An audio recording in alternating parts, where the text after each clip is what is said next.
Assalamualaikum warahmatullahi wabarakatuh. Alhamdulillah wassalatu wassalamu ala Rasulillah. Pelanggaran istri terhadap kewajiban yang telah Allah bebankan padanya dalam rumah tangga dikenal dengan istilah nusyuz dalam agama Islam. Istilah ini disebutkan oleh Allah Subhanahu wa taala dalam surah An-Nisa ayat 34 yang bunyinya a'udzubillahi minasyaitonir rajim. واللاتي تخافون نشوذهن فعظوهن واهجروهن في المضاجع واضربوهن فإن أطعنكم فلا تبغوا عليهن سبيلا. Al-ayah. Wanita-wanita yang kalian khawatirkan nusyudnya, pembangkangan terhadap apa yang telah Allah wajibkan kepada dia. Tadi sempat saya singgung, kalau istri suaminya berbuat salah, nggak sholat misalnya suaminya, istri nggak tanggung jawab hari kiamat. Dia boleh mengingatkan suaminya, tapi dia nggak minta bertanggung jawab hari kiamat, karena istri hanya bertanggung jawab terhadap anak dan harta suaminya. Beda dengan suami, kalau istrinya nggak sholat dia tanggung jawab, karena dia bertanggung jawab terhadap istri dan anak-anaknya, gitu kan? Jadi perlu difahami masalah ini. Makanya di sini laki-laki, karena dia bertanggung jawab atas kebaikan atau kesalahan istrinya, keluarlah ayat ini. Wanita-wanita yang kalian khawatirkan nusyudnya, pembangkangannya terhadap hukum Allah, menjalankan kewajibannya maksudnya, maka nasihatilah mereka dengan cara yang baik. Peringatan baik-baik dengan kalimat yang lembut, nasihati. Kalau mereka nolak, maka pisahkanlah mereka di tempat tidur.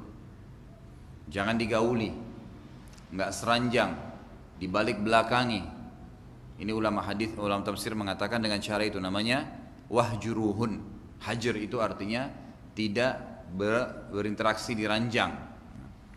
Kalau tetap saja tidak mau, tetap nggak mau tutup aurat, tetap nggak mau sholat, tetap durhaka, nggak mau jalankan kewajiban-kewajibannya, maka pukullah mereka. Kata-kata pukul sini ulama tafsir menjelaskan adalah darbatun ghairu mubarrah, pukulan yang tidak berbekas. Nggak boleh wajah menampar, nggak boleh tarik rambut, nggak boleh menendang. Ulama memberikan contoh mengambil kayu siwak dan memukul di tangannya sebagai peringatan yang tidak berbekas. Kalau memang tetap saja tidak mau, maka diceraikan. Jangan mempertahankan rumah tangga yang penuh dengan kemaksiatan. Perlu diperbaiki masalah ini ya.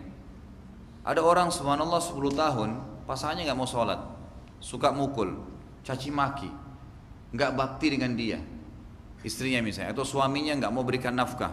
Lalu untuk apa bertahan? Lebih baik anda cut sekarang dan minta kepada Allah digantikan orang yang lebih baik daripada kita bertahan dalam kesusahan. Tujuan pernikahan itu ada. Pertama, tujuan pernikahan itu adalah menjalankan perintah Allah dan Rasulnya. Sebagaimana kata Nabi SAW, an-nikahu sunnati, faman ragiba an sunnati falaysa minni. Nikah adalah bagian dari sunnahku, yang tidak mau melakukan sunnahku maka bukan dari golonganku. Tujuan pernikahan juga adalah ketentraman, gitu kan? Jadi jangan nikah kalau tidak ada ketentraman. Sebagaimana Allah SWT jelaskan dalam banyak ayatnya, gitu kan. Di antaranya ayat yang berbunyi ya, litaskunu ilaiha. Potongan ayat mengatakan agar engkau merasa tentram dengan pasanganmu itu. Jadi kalau tidak ada ketentraman jangan dipertahankan. Dan salah satu yang membuat biasa ketentraman rumah tangga tidak ada karena banyaknya orang membawa PR-PR ke rumah tangganya. Rumah tangga itu adalah bahtera baru. Kita laki-laki sebagai nahkoda pimpinannya, kita pakai baju baru. Istri kita juga ada wakilnya, bukan staf di kapal tapi wakil dia yang siap membantu, mendukung apapun yang dikerjakan oleh kapten. Jangan bawa barang rongsokan ke kapal, piring kotor, jangkar yang sudah rusak, jadi kotor kapalnya, jangan. Ya tadi itu sifat-sifat buruk. Udah jelas orangnya tidak baik, tetap dinikahi, tetap diterima nikahnya, maka itu tidak baik, gitu kan. Jadi harus cari ketentraman. Yang ketiga, tujuan pernikahan adalah punya keturunan. Akhwat di belakang sana kalau ada yang mau nikah sama anda lalu dia mengatakan, tapi saya mau nikah tapi saya nggak mau punya anak ya, jangan diterima lamarannya langsung. Karena Allah Subhanahu Wa Taala mengatakan dalam Al-Quran, ya, dalam ayat itu dikatakan, inti ayat itu ada potongan ayat mengatakan banina wa hafadah. Artinya dari istri itu akan ada keturunan dan cucu, anak-anak dan cucu, gitu kan? Itu diantaranya. Jadi kalau tidak ada tujuan pernikahan ini maka jangan menikah. Itu penting untuk diketahui. Kemudian jika mereka mentaatimu, para istri tadi sudah nusyud, diingatkan lalu dia taat, maka janganlah kamu mencari-cari jalan yang menyusahkannya. Kata sebagian ulama tafsir, nggak boleh lagi suami bilang begini, istrinya sudah bilang, ya deh saya minta maaf ya, saya perbaikin, saya tidak ulangi lagi. Oh tapi kamu kemarin gini, diulangi lagi. Atau misalnya sudah baik nih, sebulan kemudian jalan, si suami buat salah, diingatkan oleh istrinya lalu, loh kau juga sendiri buat salah dulu, nggak boleh gitu. Orang harus berbesar jiwa, kalau dia salah minta maaf, jangan sebut-sebut salahnya orang lain, perbaikin kesalahan kita. Itu nanti akan membuat kita menjadi lebih baik dari yang sebelumnya, gitu kan? Jangan terus-terus mencari kesalahan orang lain. Maka kata Allah, janganlah kamu mencari-cari jalan untuk menyusahkannya kalau sudah patuh. Nabi SAW bersabda dalam hadis Bukhari Muslim, "Idza da'a ar-rajulu imra'atahu ila firashihi falam ta'ti fabata ghadbana 'alayha la'anatha al-malaika hatta tusbih." Apabila seorang laki-laki atau suami memanggil istrinya ke tempat tidur, ini tadi yang saya katakan kebutuhan suami masalah biologis ya. Lalu istrinya tidak datang, ya, tidak ada udzur syar'i, bukan karena stroke, karena sakit, ada udzur syar'i, tidak mendengar misalnya, kan gitu. Itu lain. Lalu suaminya sampai tertidur sementara dia belum datang dan suaminya marah padanya, maka para malaikat melaknatnya hingga pagi hari. Artinya laknat ini diangkat berkah hidupnya. Jadi walaupun si perempuan itu misalnya pergi ke orang tuanya, gitu kan, tetap di sana dia akan gelisah, tidur di kamar lain, tetap dia tidak bisa tidur, diangkat berkah hidupnya hilang, gitu kan, oleh malaikat sampai suaminya ridho. Dalam hadis yang lain di Sahihain, idza batat imra'atu hajiratun firasya zawjiha la'anatha al-malaika. Apabila seorang istri tidur di malam hari dengan memisahkan diri dari kasur suaminya, maka para malaikat melaknatnya. Jadi di sini jelas dilarang, gitu kan.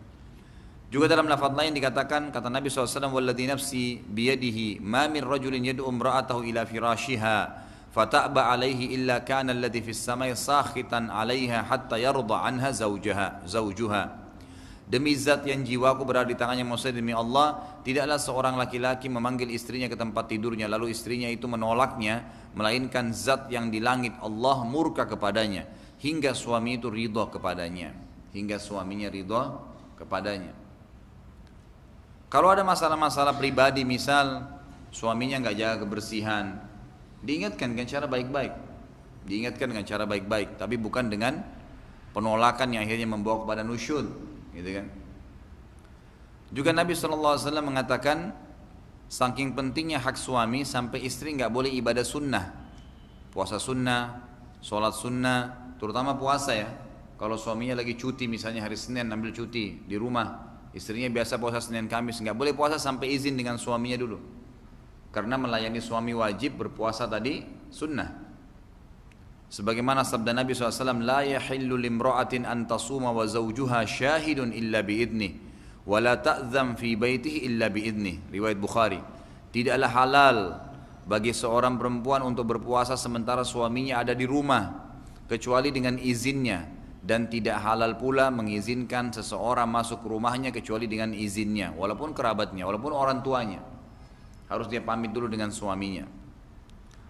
Juga dalam hadis riwayat Tirmidzi, kata Nabi SAW, "Lau kuntu amiran ahadan an yasjuda li ahadin la amartu imra'ata an tasjuda li zawjiha," atau al-mar'ata an tasjuda li zawjiha.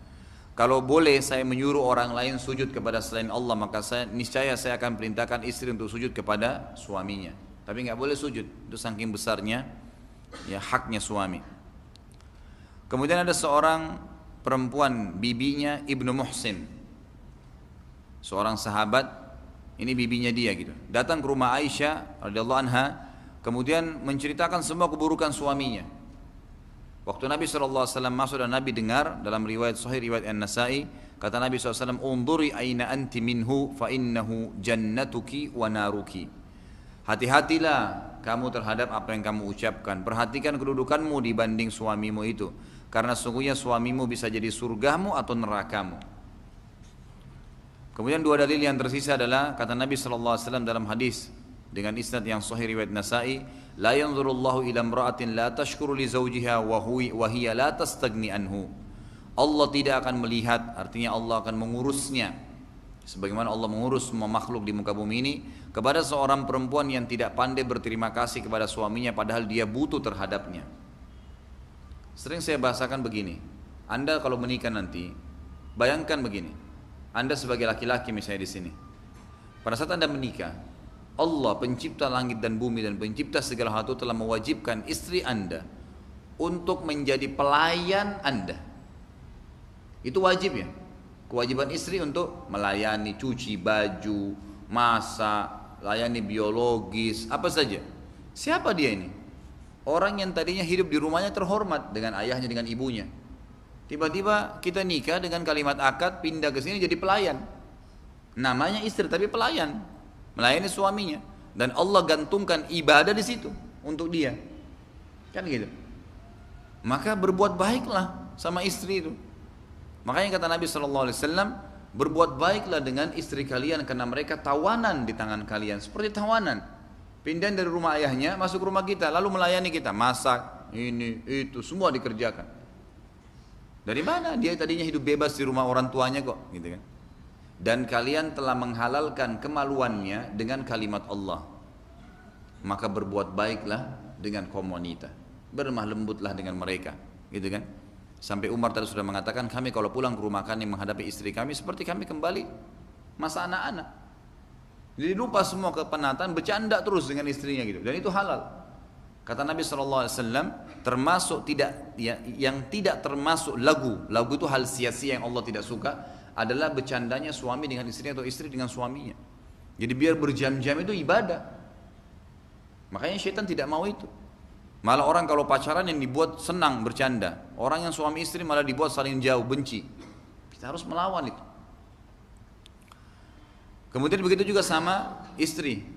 Anda yang menjadi istri, Anda hidup memang di rumah orang tua Anda, diberikan makan, minum. Begitu Anda menikah, suami Anda diwajibkan oleh Allah, digantung ibadah untuk menafkahi Anda. Apa itu nafkah? Kebutuhan pokok kan? Makannya, minumnya, pakaiannya, tempat tinggalnya. Siapa laki-laki ini? Orang yang tadinya setengah mati jadi sarjana, cari kerja banting tulang, terakhir untuk hidupi perempuan ini. Maka wajar kalau istri itu bersyukur pada suaminya. Orang yang tidak dikenal sebelumnya lalu tiba-tiba menaungi dia. Sering saya bahasakan untuk akhwat kita supaya hati-hati dengan nusyud ini. Kalau misalnya lagi hujan nih, terus kita lagi mampir depan rumahnya orang. Yang punya rumah bilang begini, bu masuk aja bu di sini, di teras aja, nggak buat apa-apa. Cuma disuruh tunggu nanti kalau redam hujan baru kita pergi. Kira-kira ibu-ibu di belakang sana, kalau seandainya, gitu kan, seandainya Anda lewat setelah itu, sudah pamit nih pulang, besok lewat atau seminggu lagi lewat depan rumah itu, apa yang Anda bilang tentang tuan rumahnya? Pasti kita akan bilang orangnya baik ya. Hanya apa?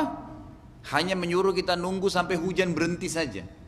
Bagaimana kalau dia kasih teh, pisang goreng, suruh duduk, diajak ngobrol. Oh luar biasa pujiannya, sekali aja. Setiap kita lewat, orang ini baik ya. Oh rumahnya saya dikasih masuk itu hari pisang goreng. Suami Anda kadang-kadang subhanallah, ada suami yang sudah naungi 20 tahun istrinya. Lupa itu pisang goreng yang dia makan berapa banyak, teh yang dia minum, rumah yang ada tidak kena hujan, pakaian yang dia pakai, gitu kan. Makanya Nabi SAW mengatakan waktu pernah ada sahabat bilang begini, ya Rasulullah khususkan waktu buat kami, perempuan, kami mau khusus gitu, nggak campur sama laki-laki. Kata Nabi SAW, baiklah tentukan hari. Waktu tentukan hari perempuan semua. Nabi SAW lalu ceramah. Dan ini dalil bolehnya seorang dai berceramah di depan perempuan, tapi untuk masalah ilmu, gitu kan. Tidak ada fitnah di situ. Maka Nabi SAW di antara ceramah Nabi SAW, beliau mengatakan saya melihat paling banyak penghuni neraka adalah wanita. Sahabat ada satu bertanya, ya Rasulullah sebentar dulu, kenapa kami paling banyak penghuni neraka? Apa sebabnya? Kata Nabi SAW, jawabannya begini, bukan karena tidak sholat, Itu juga berdosa, tapi yang Nabi sebutkan pertama adalah karena kalian takfurnal ashirah, memungkiri kebaikan-kebaikan suami. Sampai salah seorang di antara kalian setelah dibuat baik oleh suaminya bertahun-tahun, satu kesalahan suami langsung dia bilang, saya tidak pernah lihat kebaikan dari kau selamanya. Lupa semuanya. Kan gitu. Jadi ini peringatan Nabi SAW. Kemudian riwayat yang lain dikatakan adalah riwayat disebutkan dalam Majmu' Zawaid dan juga Al-Haythami menyebutkannya, At-Tabarani menyebutkan dalam Mu'jam Awsat, gitu kan.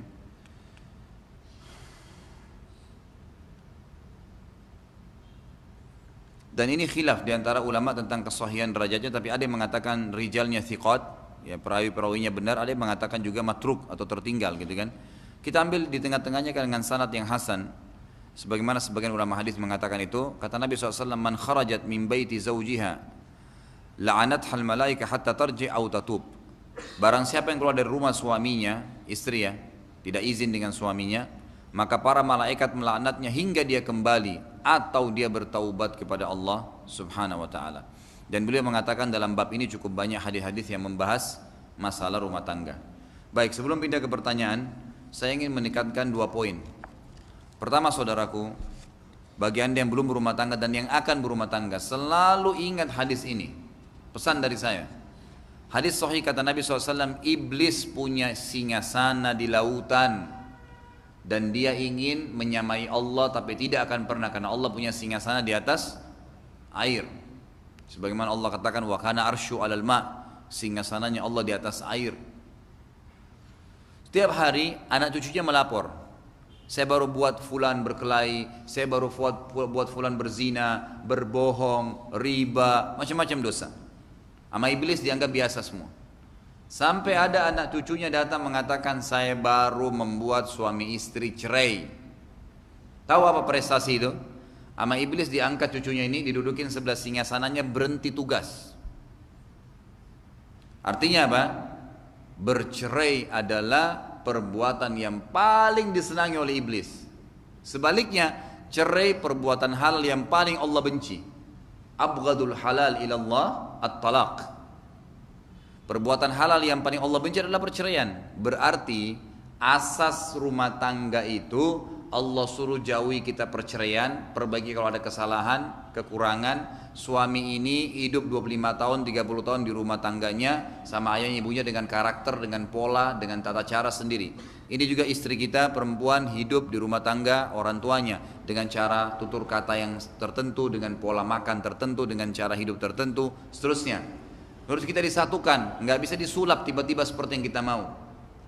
Butuh waktu, adaptasi. Maka jangan semuanya lari ke perceraian, karena target syaitan adalah cerai. Allah benci perceraian. Kata para ulama, kalau di luar rumah tangga syaitan goda kita 10, di rumah tangga bisa 5.000 syaitan. Sedikit salah kalimat, misal seorang suami biasa tulis SMS ke istrinya, jangan lupa makan ya, misalnya istrinya bilang, jangan lupa makan sayang misal. Baik, suaminya balas biasanya, ya jazakillahu khair sayang, atau terima kasih gitu. Sekali suaminya sibuk lagi di motor, tidak sempat jawab, iya baik, tidak ada sayangnya. Kata-kata sayang sudah cukup, tidak berhubungan 2 hari tuh. Pulang sebentar di rumah, kenapa tadi tidak SMS sayang? Saya lagi di motor. Masa sih gini panjang lebar 2 hari nggak berhubungan. Bahayanya syaitan tuh. Kalau ada masalah, apa masalahnya dengan kalimat sayang? Gak ada masalah gitu kan. Orang lupa, ada masalah, ada uzur. Bahkan Nabi SAW memberikan kita kata kunci. Kata Nabi SAW, iltamis li akhika udra. Kalau kau sedang janjian dengan saudaramu dan ada masalah, terlambatkah, belum dipenuhikah, cari uzur buat dia. Oh mungkin dia begini, yang baik-baik.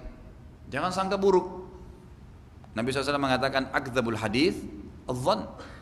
Ya. Paling buruk, paling bohong pernyataan adalah prasangka. Nggak boleh kita prasangka. Udah nggak usah ribut.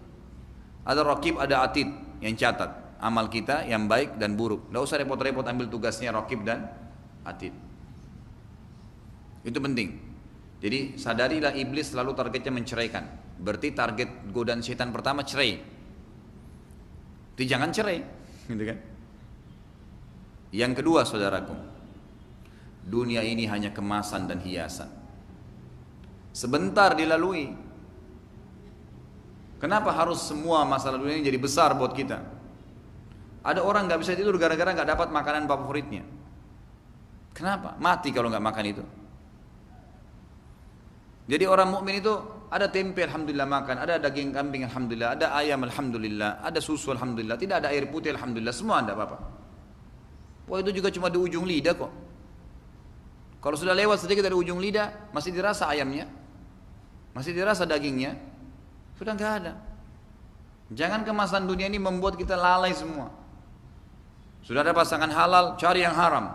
Terkemas sama syaitan, dihiasi seakan-akan itu yang bagus. Dari mana ini? Dunia sebentar gitu. Maka jadilah suami yang benar, jalani hukum Allah, nikmati yang halal, tinggalkan yang haram. Jadilah istri yang benar, nikmati yang halal, tinggalkan yang haram. Jadi orang tua yang benar, didik yang benar, nikmati yang halal, tinggalkan yang haram. Jadi anak yang benar, bakti sama orang tua, nikmati yang halal, tinggalkan yang haram. Jadi atasan yang benar, ya, instruksikan yang adil, nikmati yang halal, tinggalkan yang haram. Bawahan, jadi bawahan yang benar, tetangga yang benar, teman yang benar, sahabat yang benar, selesai. Dunia sebentar. Ikhwas sekalian, kalimat penutup setelah ini kita buka pertanyaan. Sudah berapa banyak orang sebelum kita cuma terkenang namanya. Si fulan pernah kaya raya, si fulan pernah pintar, si fulan pernah ini, si fulan pernah itu. Sekarang cuma tinggal khabar minal akhbar, berita, informasi. Dan kita juga begitu nanti. Oh si fulan pernah ya ceramah, si fulan pernah jadi direktur perusahaan ini, si fulan pernah jadi presiden. Habis ceritanya. Saya pernah lihat cuplikannya Muhammad Ali. Waktu dia masih muda luar biasa kuatnya kan. Satu kali box orang bisa jatuh mati. Sekarang disuruh angkat obor, tangannya gemetar nggak bisa. Habis ceritanya. Kenangan dulu Muhammad Ali pernah hebat. Habis. Dia sudah mati sudah dikenang saja. Selesai. Kadang-kadang cuma diingatkan oh hari peringatan tentang si fulan 1-2 hari. Habis itu sudah orang lupain. Begitulah dunia. Dan kita hanya bersama dengan amal yang sudah kita kerjakan. Jangan terpengaruh dengan pujian orang atau godaan orang. Jadi jadilah prinsip atau menjadi orang yang mukmin yang benar.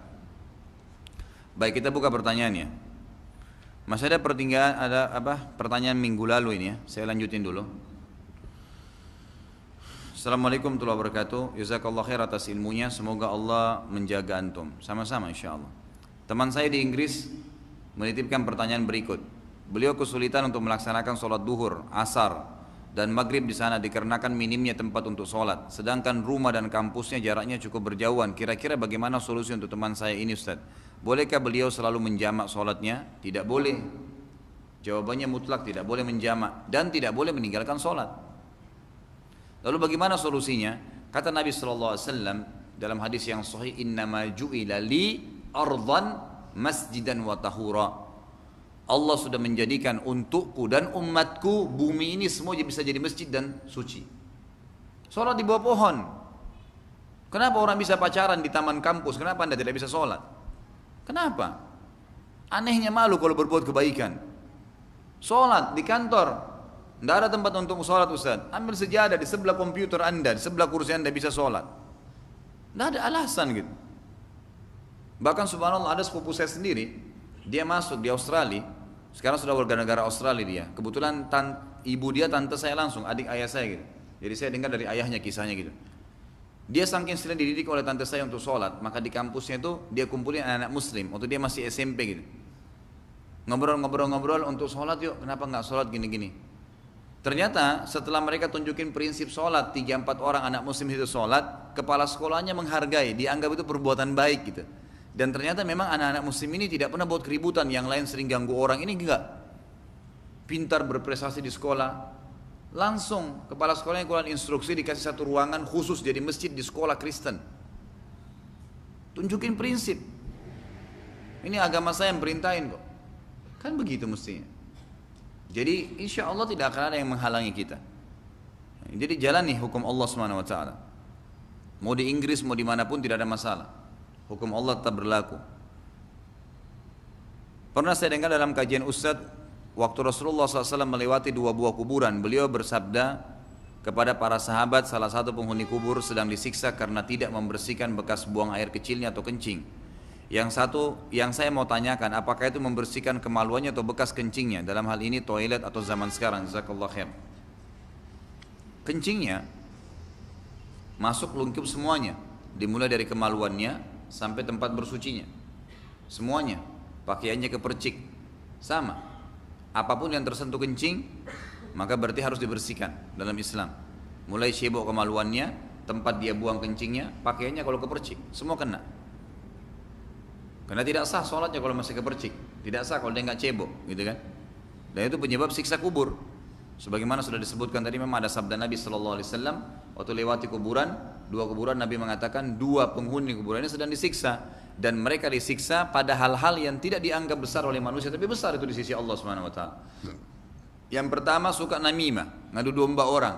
Yang kedua tidak cebok kalau kencing, gitu kan? Tidak membersihkan diri dari kencing. Makanya dalam Islam itu dihancurkan untuk cebok, gitu kan? Membersihkan diri dari kotoran-kotoran ini. Bagaimana hukumnya wanita yang safar tanpa mahram? Dan bagaimana hukum wanita mendatangi majelis-majelis ilmu tanpa mahram? Safar definisinya adalah keluar dari kota tempat kita tinggal, dan dalam pandangan masyarakat sudah jarak safar, gitu kan? Jakarta Bandung misalnya, masyarakat Jakarta sudah anggap safar nggak? Umumnya sudah.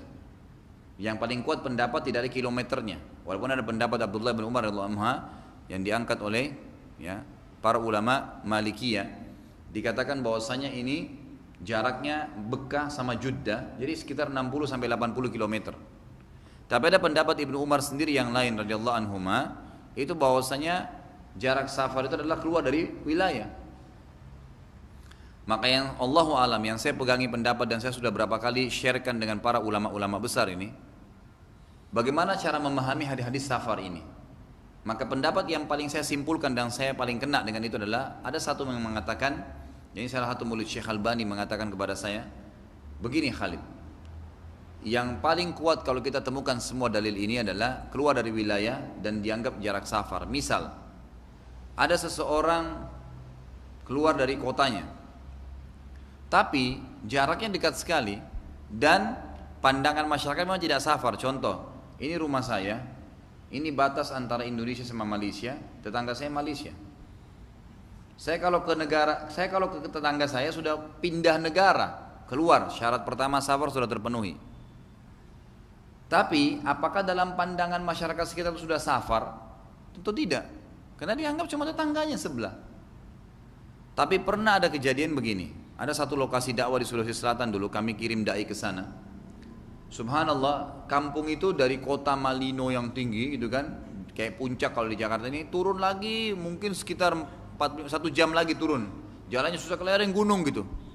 Saya waktu tiba di sana tuh luar biasa saya sedih. Waktu itu kurang lebih 10 tahun yang lalu, 12 tahun yang lalu saya tiba di lokasi itu, saya temukan ada gereja Bala Keselamatan punyanya Katolik. Dari tahun 65 masuk ke situ, memurtadkan 100 kakak muslim, murtad semuanya, 90% murtad gitu. Ada masjid nggak pernah ada yang urus. Alhamdulillah kami masuk segala gitu didik. Sekarang sudah terbalik, sekarang tinggal 10 kakak yang Nasrani. Semua kembali muslim, alhamdulillah, gitu kan. Tapi waktu saya masuk ke situ, saya ngomong-ngomong sama masyarakat gitu. Kampung itu kan di lereng gunung, tidak ada akses keluar gitu. Kecuali tadi jalan yang susah sekali gitu. Dan kalau orang mau ke kampung sebelah itu harus naik gunung. Jaraknya kalau dihitung jarak ya, panjangnya saja itu paling tinggi mungkin 20 km lah jarak kampung ini sama sebelah. Tapi untuk ke sana harus naik gunung. Jalan pagi tiba malam baru tiba di kampung sebelah. Di sini saya memberikan kadang-kadang penjelasan di pengajian saya. Orang seperti ini keadaannya tidak ada akses lain. Berarti dia sudah keluar dari kotanya dan jaraknya susah ditempuh. Nggak bisa naik kuda pun harus jalan kaki. Nggak ada akses lain. Maka dia kalau sampai ke kampung sebelah itu sudah jarak safar. Bukan kilometernya tapi susahnya, kesulitannya. Karena ulama fikih mengatakan safar itu akan ada sholat jamak qasarnya karena ada masyaqqah, ada kesulitan. Maka seperti itu memahaminya. Baik, pertanyaan kita kembali di sini. Bagaimana dengan perempuan? Boleh nggak safar tanpa mahram? Kembali kepada hadis Nabi SAW yang berbunyi tidak halal bagi wanita safar jarak perjalanan sehari semalam tanpa mahram, kan gitu. Ulama berbeda pendapat di kata-kata sehari semalam nih. sehari semalam ini apakah dihitung hanya perjalanannya? Misal dari Indonesia ke Saudi, apakah hanya perjalanannya saja sampai tujuan itu dihitung sehari semalam, atau total semua perjalanan dia? Misal orang umroh 9 hari, berarti 9 hari itu semuanya masuk, berarti lebih dari sehari semalam. Ini sebab khilafnya di antara ulama. Yang mengatakan yang ditegur oleh Nabi SAW dan wanita harus ada mahram adalah perjalanannya saja. Kalau tiba tujuan sudah tidak dihitung lagi, karena sudah aman dia. Kan tujuannya mahram itu agar dia aman di perjalanan. Jadi kalau dia sudah sampai ke tujuan, maka sudah tidak dihitung lagi. Kalau perjalanannya ini kurang dari sehari semalam, dia nggak butuh mahram. Apalagi kalau memang perjalanan ini sudah jelas aman.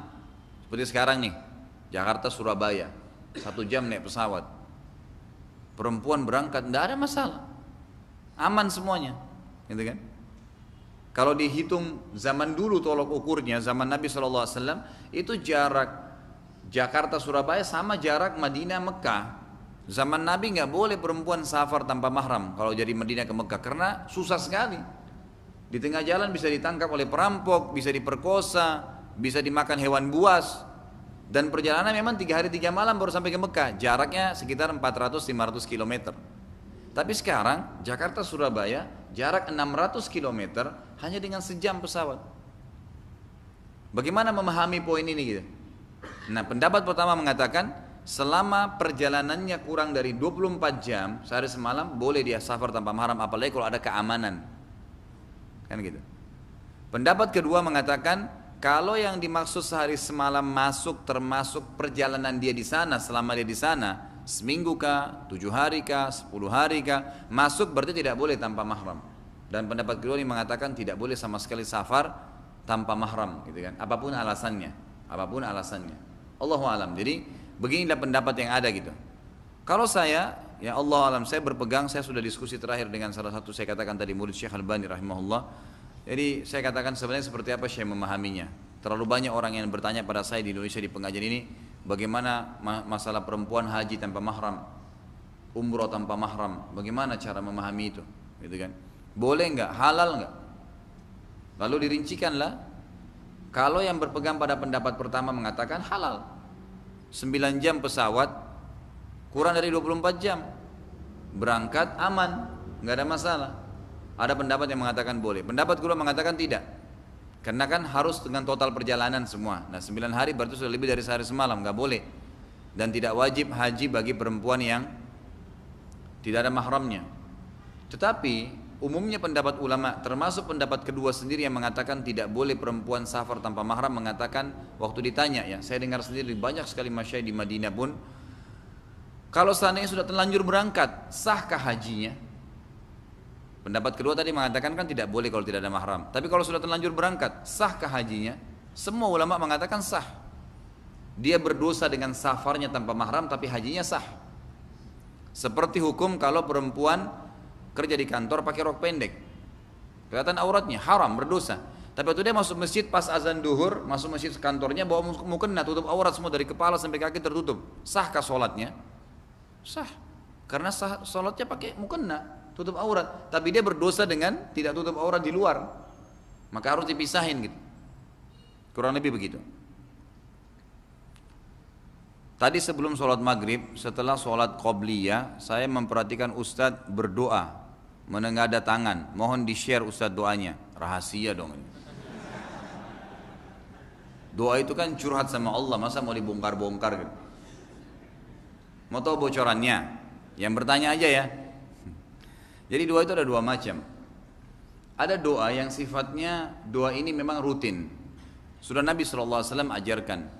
Seperti kita bilang Rabbi ghafirli wali walidayya warhamhuma kama rabbayani shaghira, Rabbana atina fid dunya hasanah. Itu kan doa-doa yang sudah diajarkan oleh Nabi SAW, sudah umum. Saya kadang-kadang gemar mengumpulkan doa yang semua dimulai dengan Rabbana.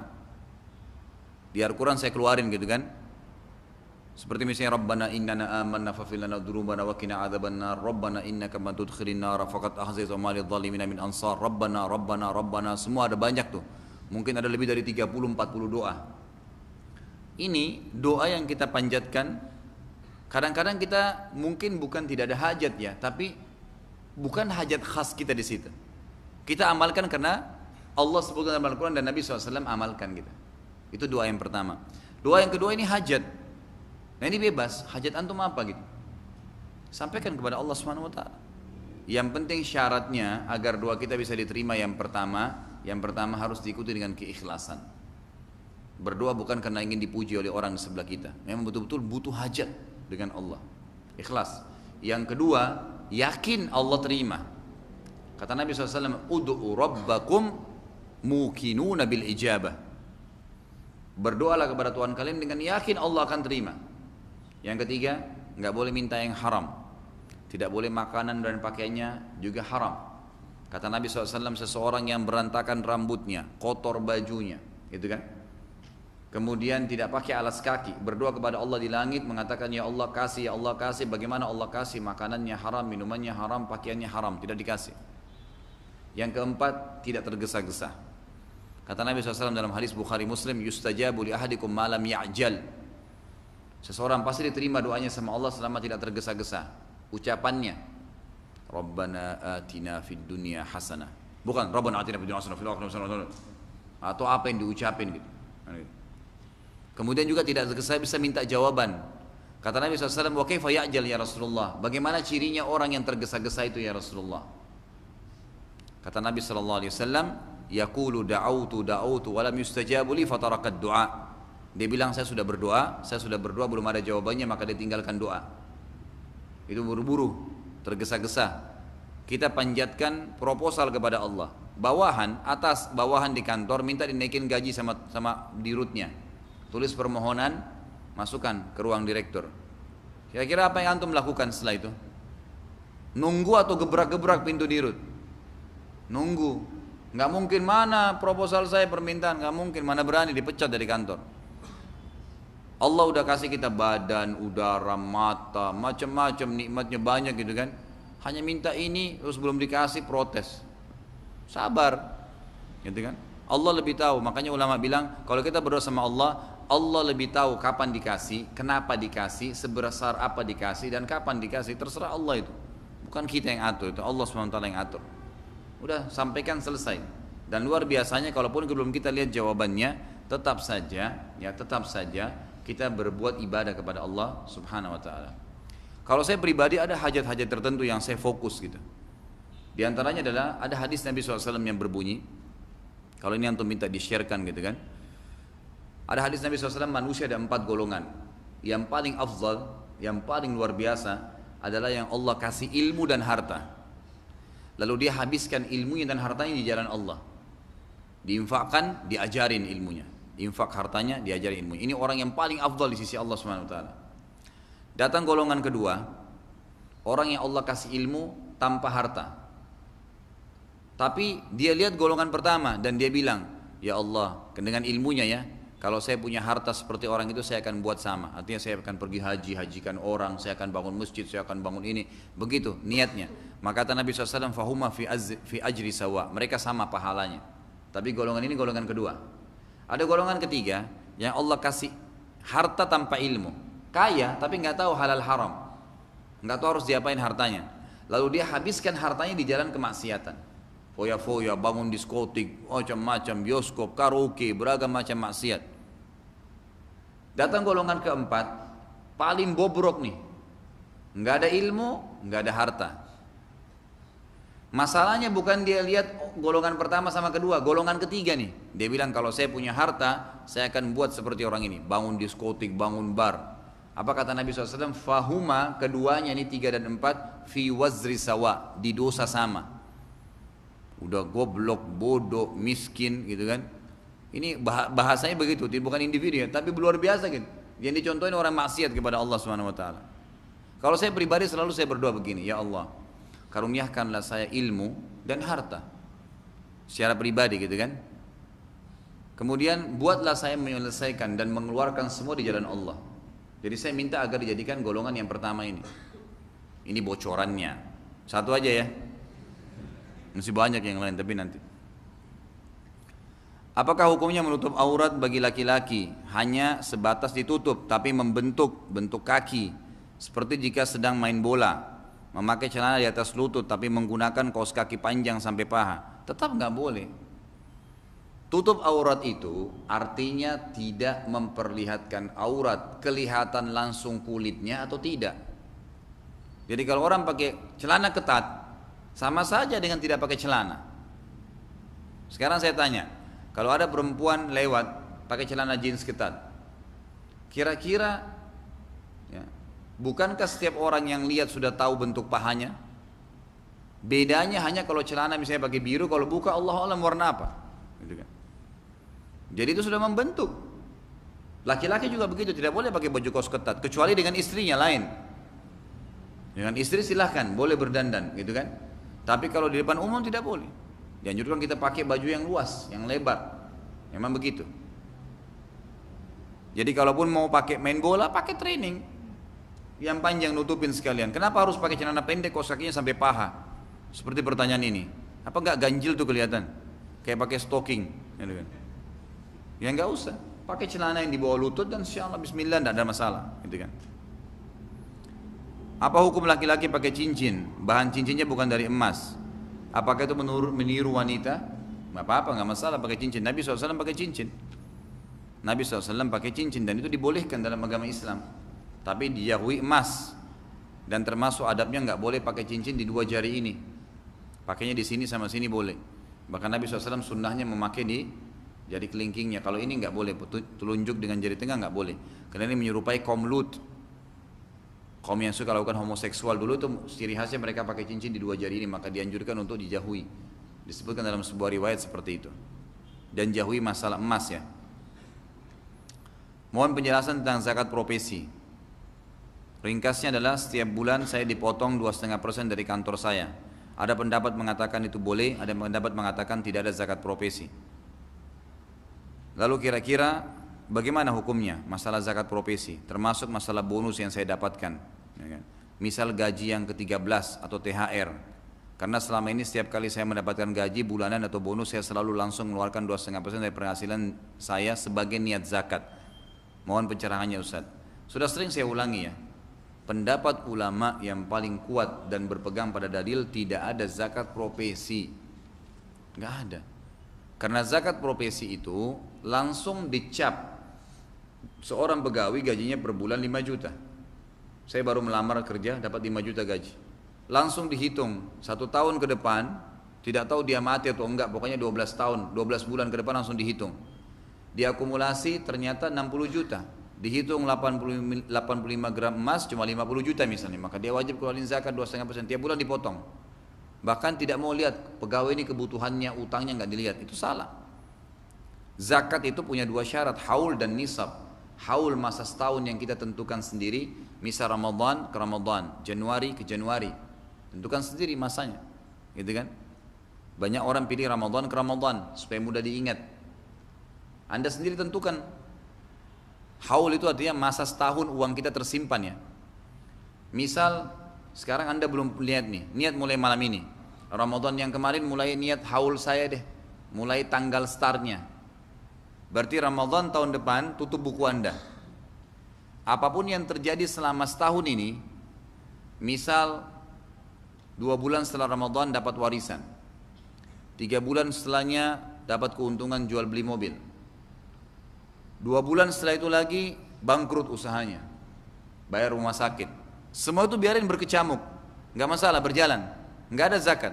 Kapan zakat? Ramadan nanti, tutup buku, lihat, keluarkan hutang dan kebutuhan pokok. Pendapatan saya setahun 1 miliar 500 juta. Ternyata pengeluaran saya 470 juta. Sisa 30 juta uang yang ada. Baik, Ramadan sudah tutup buku, uang saya 30 juta. Sudah terbayar utang, sudah keluar pokok-pokok. 30 juta ini pertemukan dengan syarat kedua, ini kan haulnya, masa setahunnya. Syarat kedua adalah nisab. Batas kadar minimal untuk mengeluarkan zakat 85 gram emas. Kalau 30 juta itu senilai dengan 85 gram emas, keluarkan 2,5%. Kalau enggak, maka enggak ada zakatnya. Umumnya jadi sedekah. Jadi enggak ada zakat profesi. Enggak mau tahu utangnya orang, kebutuhannya. Ada pegawai subhanallah. Apakah Anda sudah tahu kalau zakat itu penerimanya kan 8 golongan. Salah satunya adalah fakir miskin. Fakir adalah orang yang tidak tahu dia mau makan apa hari ini. Kalau orang miskin adalah orang yang tahu dia makan apa, ada pendapatan tapi pas-pasan atau kurang. Misal ada pegawai gajinya 5 juta, tapi pengeluaran rumahnya anaknya 3, istrinya ada, mertuanya numpang sama dia sendiri juga punya transportasi, pengeluaran bulannya 5,5 juta. Dia harus nombok 500 ribu dari pendapatan lain misalnya. Dari mana zakatnya? Kemudian saya sendiri habis uangnya dipakai gitu. Zakat itu adalah sesuatu yang lebih setelah akumulasi setahun gitu. Saya mau bertanya tentang pertemuan Ustadz sebelumnya. Mohon maaf jika tidak sesuai dengan tema hari ini. Zikir dan doa apa saja yang selalu Rasulullah SAW baca setelah selesai sholat? Ustadz pernah menjelaskan bahwasanya Rasulullah SAW membaca istighfar hanya 3 kali setelah selesai sholat. Bagaimana dengan hadis yang mengatakan Rasulullah SAW selalu beristighfar dalam sehari itu 70 kali? Jadi tidak bentrok. Khusus habis sholat istighfarnya Nabi hanya 3 kali dan lafadznya hanya astagfirullah, astagfirullah, astagfirullah, titik. Enggak ada azimnya, enggak ada wali-walidayya, enggak ada semuanya itu. Dan kita harus menjadi pengikut Rasulullah yang benar-benar ngikutin beliau. Kata Nabi SAW, semoga Allah merahmati seorang hamba yang menukil dari saya apa yang telah didapatkan dari saya. Nabi habis sholat, astagfirullah, astagfirullah, tidak usah bilang lagi astagfirullahaladzim, astagfirullahaladzim, la ilaha illallah. Itu memang ada istighfarnya, tapi tidak dibaca habis sholat. Nabi sudah tentukan lafadznya, tempatnya, waktunya, jangan diubah, jangan ditambah. Subhanallah habis sholat 33, jangan baca 35. Emang sudah ditentukan jumlahnya. Jadilah pengikut Rasulullah yang sejati, emang ngikutin begitu. Kita tidak lebih penting dari Nabi. Jangan bilang Nabi istighfar satu hari 70 sampai 100 kali. Oh saya bisa 1000 kali. Biar mampu 1000 kali, Nabi cuma 100 kok, selesai. Lakukan 100 tapi tinggal jaga kualitasnya. Dan yang paling penting kata Nabi SAW adalah amal yang paling Allah cintai adalah amal yang bukan sedikit ya, amal yang rutin dijaga walaupun tidak banyak kuantitasnya. Jadi artinya bukan sedikit tapi dia juga ada, tapi dijaga sama dia. Itu lebih baik. Istighfar 100 kali tapi rutin tiap hari itu lebih baik daripada 1000 kali tapi cuma sekali kan gitu. Kalau masalah menyebutkan 70 kali itu sehari. Dalam hadis dikatakan kata Nabi SAW, beristighfarlah kepada Allah karena saya sendiri beristighfar dan bertobat pada Allah sehari 70 sampai 100 kali. Tapi ini lepas dari masalah zikir habis sholat gitu. Apakah ada anjuran membaca salawat ba'da sholat atau setelah sholat? Jika ada, apakah ada anjuran berapa kali sehari? Bagaimana dengan salawat yang dibaca oleh Rasulullah SAW sendiri? Kalau setahu saya tidak ada salawat setelah sholat. Tidak ada salawat setelah sholat. Zikir sholat jelas habis sholat. Tidak ada salawatnya. Salawat itu ada dibaca pada saat tahiyat, gitu kan? Salawat ada dibaca pada saat selesai mendengarkan azan. Kata Nabi SAW, kalau kalian dengar muadzin, ikutilah apa yang diucapkan oleh muadzin. Kemudian bacalah salawat untukku dan mintalah wasilah untukku. Kemudian salawat dibaca setiap kali mau memulai perkara, urusan, doa. Seperti pengajian, alhamdulillah, wassalatu wassalamu ala rasulillah. Baca tahmid dan salawat, itu dibaca. Gitu kan? Kemudian salawat juga dibaca pada saat masuk masjid, keluar masjid. Sebagaimana Nabi SAW mengatakan sampai masuk masjid dengan kaki kanan dia baca bismillah wassalatu wassalamu ala rasulillah a'udzu billahil azim wa biwajhil karim wa sultan kalim minasyaitonir rajim. Ada salawat. Keluar juga begitu bismillah wassalatu wassalamu ala rasulillah Allahumma aftah li abwaaba fadlik Allahumma aqsimni minasyaitonir rajim. Ada salawat. Membaca salawat juga pada hari Jumat. Itu adalah perintah. Kata Nabi SAW hari Jumat adalah hari yang terbaik sepanjang masa dan perbanyaklah salawat untukku di hari itu. Siapa yang memperbanyak salawat untukku maka dia akan dapat syafaatku pada hari kiamat. Juga yang keenam membaca salawat setiap kali mendengarkan nama Nabi SAW. Nabi SAW dan seterusnya. Tinggal lafadznya. Lafadz yang dinukil kepada kita adalah yang paling afdal salawat Ibrahim. Allahumma salli ala Muhammadin. Tidak ada sayyidina. Lafadznya begitu datangnya. Allahumma salli ala Muhammadin wa ala ali Muhammadin kama sallaita ala Ibrahim wa ala ali Ibrahim innaka Hamidum Majid. Wa barik ala Muhammadin wa ala ali Muhammad kama barakta ala Ibrahim wa ala ali Ibrahim innaka Hamidum Majid. Ini yang pertama. Yang kedua, Allahumma salli ala Muhammadin wa azwaji wa dzurriyyatihi kama sallaita ala ali Ibrahim innaka Hamidum Majid wa barik ala Muhammadin wa azwaji wa dzurriyyatihi kama barakta ala ali Ibrahim innaka Hamidum Majid. Yang ketiga adalah Allahumma salli ala Muhammadin ya wa ala ali Muhammad. Ada juga lafaz yang datang Allahumma salli ala Muhammad. Cukup. Kalau kita buru-buru mau baca salawat, kita baca Allahumma salli ala Muhammad, Allahumma salli ala Muhammad, Allahumma salli ala, itu sudah cukup. Ya juga tadi termasuk ada zikir pagi sore ya. Disunnahkan baca pagi hari 10 kali, sore hari 10 kali. Salawat kepada Nabi sallallahu alaihi wasallam. Kemudian termasuk salawat adalah alaihi salatu wassalam. Alaihi salatu wassalam, gitu kan? Atau sallallahu alaihi wasallam. Ini semua termasuk lafaz-lafaz yang disunnahkan. Apakah ada bacaan waktu antara sholat fardu? Apakah ada batasan waktu antara sholat fardu dengan sholat rawatib? Bagaimana jika ingin sholat rawatib ba'diyah di rumah? Rawatib sudah tahu ya, kalau yang belum tahu 12 rakaat sehari semalam, 2 rakaat antara azan iqamah subuh, 4 rakaat sebelum duhur, 2 rakaat sudah duhur, 2 rakaat sudah maghrib, 2 rakaat sudah isya, namanya sunnah rawatib. Dikatakan bagaimana jika ingin sholat rawatib ba'diyah di rumah, sholat fardu di masjid, kemudian di tengah jalan berhenti lama karena bertemu kawan, gitu kan? Nggak ada masalah, nggak ada hubungannya antara sholat wajib dengan sholat sunnah, nggak ada masalah. Yang tidak boleh kalau kita baru sholat 1 rakaat terus ngobrol sama teman, batal. Tapi kalau belum dikerjain nggak ada masalah. Kita sholat duhur nih, pulang ke rumah, ba'diyahnya kita kerjain jam 2:30 sebelum azan asar, boleh nggak? Boleh, nggak masalah. Sudah ngobrol, sudah makan, sudah ada, nggak masalah. Yang penting wudunya nggak batal, kan gitu, itu tidak ada masalah.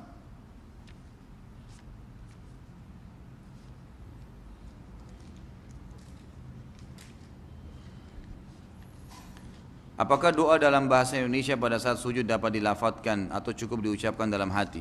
Sudah saya jelaskan khilaf di antara ulama, sudah berulang kali ini. Jadi pendapat ulama mengatakan boleh, nggak masalah. Dan lebih kuat pendapat ulama mengatakan dengan lafadz, bukan dengan hati. Karena umumnya tidak pernah ada riwayat yang menjelaskan zikir dan doa dalam hati, nggak ada. Tapi ada dilafadzkan. Sampai sholat sirriyah itu, sholat duhur dan asar kan tidak boleh kerasin suara ya. Maksudnya sir itu adalah mengecilkan suara, bukan menghilangkan suara. Jadi kalau bapak ibu sholat duhur suaranya hilang dalam hati, pasti tidak khusyuk.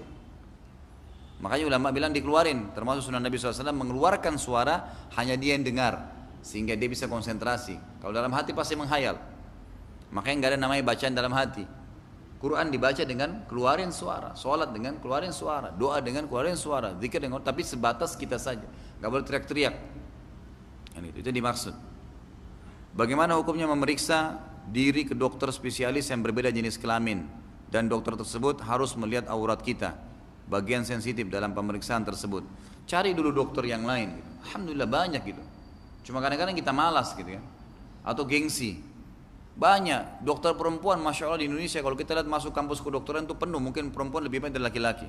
Kenapa harus cari dokter laki-laki? Banyak gitu, apalagi harus buka aurat. Walaupun ulama mengatakan dibolehkan dalam keadaan darurat, karena dalam pengobatan itu ulama mengatakan sama hukumnya dengan jihad. Kan waktu Nabi SAW jihad kayak perang Badar, perang Uhud, semua peperangan Nabi itu ada sahabat-sahabat yang ikut. Gunanya mereka sahabat ini untuk mengobati sahabat-sahabat laki-laki yang kena luka, kan gitu. Jadi kalau luka mereka yang jahit, mereka yang tutup, mereka yang bersihkan. Perempuan-perempuan ini kena yang laki-laki ini disebut perang. Ulama menarik dalam pengobatan, sama, darurat. Tidak ada dokter yang bisa kasih melahirkan perempuan, maka harus dokter laki-laki. Apa boleh buat? Tapi kalau masih ada bidan, masih ada dokter perempuan, kenapa harus? Ya gitu. Namanya muru'ah itu. Apa itu muru'ah? Menjaga kehormatan agama, gitu kan? Kalau masih bisa makan duduk, jangan makan berdiri. Kalau darurat, nggak bisa lagi, harus makan berdiri, apa boleh buat? Nggak ada tempat duduk. Tapi kalau tempat duduk, dapat pahala duduk makan. Namanya muru'ah, menjaga kehormatan agama. Maka cari lebih baik yang sejenis gitu. Saya mau dijodohkan dengan orang tua saya, tapi orang tua saya tidak melihat calonnya secara menyeluruh. Sedangkan saya ingin wanita yang sudah jadi soleh, sudah jadi atau soleh. Kata orang tua saya, dia bilang nanti biar kamu yang merubah pelan-pelan. Kondisi calon saya belum tahu, tapi dengan kata merubah pelan-pelan ini saya takut karena saya melihat dari istri, dari kakak saya, dari menikah sampai sekarang tidak ada perubahan. Mohon nasihatnya Ustaz. Jadi ini yang saya bahasakan tadi ya, tidak boleh ada PR dalam rumah tangga. Jadi kalau anda bilang ini perempuan tidak pakai jilbab, tapi saya suka Ustaz, nanti saya ubah dia pakai jilbab, itu berarti anda menyiapkan PR di rumah tangga. Rumah tangga bahtera baru kan, ada ombak-ombak nanti nih yang kita lalui. Ada gangguan tetangga, ada mertua, ada ini, ada macam-macam gitu kan. Maka jangan sampai ada PR-PR yang dibawa sebelumnya. Itu menyiapkan PR namanya. Cari orang soleh sekalian. Lalu bagaimana saya hadapi orang tua saya? Jelaskan dengan argumen yang benar. Bukan termasuk durhaka dengan orang tua kalau kita berargumen yang benar. Enggak. Dengan baik itu jelaskan. Menurut saya begini ayah, ibu, menurut saya begini, karena ada pertimbangan ini dan seterusnya. Kalau saya harus ubah, saya harus mengeluarkan lagi energi ekstra. Padahal saya butuh dia untuk sudah bisa siap melayani saya, mendidik anak-anak saya. Berikan argumen. Sambil doakan kepada Allah Subhanahu Wa Taala, gitu kan? Dan kita juga boleh ya sebagai anak itu untuk menunjukkan masalah pilihan kita misalnya, opsi saya seperti ini, opsi saya seperti itu, gitu kan? Jadi kita bisa berikan gambaran. Insya Allah tidak termasuk durhaka dengan orang tua tuh. Ustaz, anak telah menikah, tapi pernikahan anak itu diawali dengan pacaran. Anak menyesal dan bertaubat. Apakah Allah tetap tidak akan memberkahi keluarga anak? Mohon doanya Ustaz. Semoga Allah memberkahi keluarga anak. Kalau taubat sudah berbeda. Kata Nabi SAW, at-taubat tajubbu ma qablaha. Taubat mengampuni salah-salah yang lalu. Kalau sudah berlalu ya sudah. Afallahu amma salaf. Semoga Allah maafkan yang sudah berlalu. Yang penting sekarang diperbaikin. Tapi jangan yang terjadi pada kita dibiarin juga terjadi pada anak kita nanti. Banyak orang begitu. Dia ini hamil di luar nikah, terus dianggap sukses nikah dengan suaminya. Anaknya juga nggak apa-apa nanti hamil di luar nikah. Naudzubillah. Jangan kesalahan kita dibawa kepada anak-anak gitu. Jadi kalau sudah berlalu insya Allah taubat sudah cukup mengampuninya. Ustaz maaf, afwan tanya di luar materi. Ana mau tanya bagaimana dengan harta warisan? Apakah anak laki-laki atau bapak yang sudah meninggal hak warisannya masih sama? Tolong dijelaskan Ustaz, dalil dan hadis sahihnya. Saya tidak terlalu paham tapi begini ya. Warisan itu adalah harta yang ditinggalkan oleh seseorang yang meninggal. A meninggal, tinggalkan 5 rumah, itu warisannya. Kan gitu. Warisan ini akan dibagi kepada ahli warisnya segera setelah dia meninggal. Kalau tidak dibagi, misal anaknya 5, nggak usah deh kita bagi dulu, sepakat saudara-saudara ini, nggak usah kita bagi dulu. Nanti aja deh, kalau kan ibu masih hidup, ibu biar tinggal 1 rumah, nanti kalau ibu mati baru kita bagi. Nggak boleh secara syar'i ini, nggak boleh. Harus dibagi, walaupun belum diambil. Misal 5 rumah, 5 anak, bagi langsung menurut hukum syari. Kalau ada perempuan dapat 1, laki-laki dapat 2 bagian, gitu kan? Karena laki-laki punya kewajiban menafkahi keluarganya. Kalau perempuan tidak punya kewajiban untuk itu. Dia kalau tidak nikah orang tuanya punya kewajiban nafkahi. Kalau dia sudah menikah suaminya punya kewajiban menafkahi, gitu kan? Baik, bagaimana caranya dibagi? Sudah tahu masing-masing hak saya di sini sekian, saya sekian. Ibunya mereka pun punya hak kan? Kalau punya anak-anak berarti punya 1/8 kan? Anak-anaknya dibagi satu sama yang lain, perempuan sama laki-laki dibagi 2 per 1. Sudah dibagi, walaupun belum dijual, tapi masing-masing sudah tahu haknya.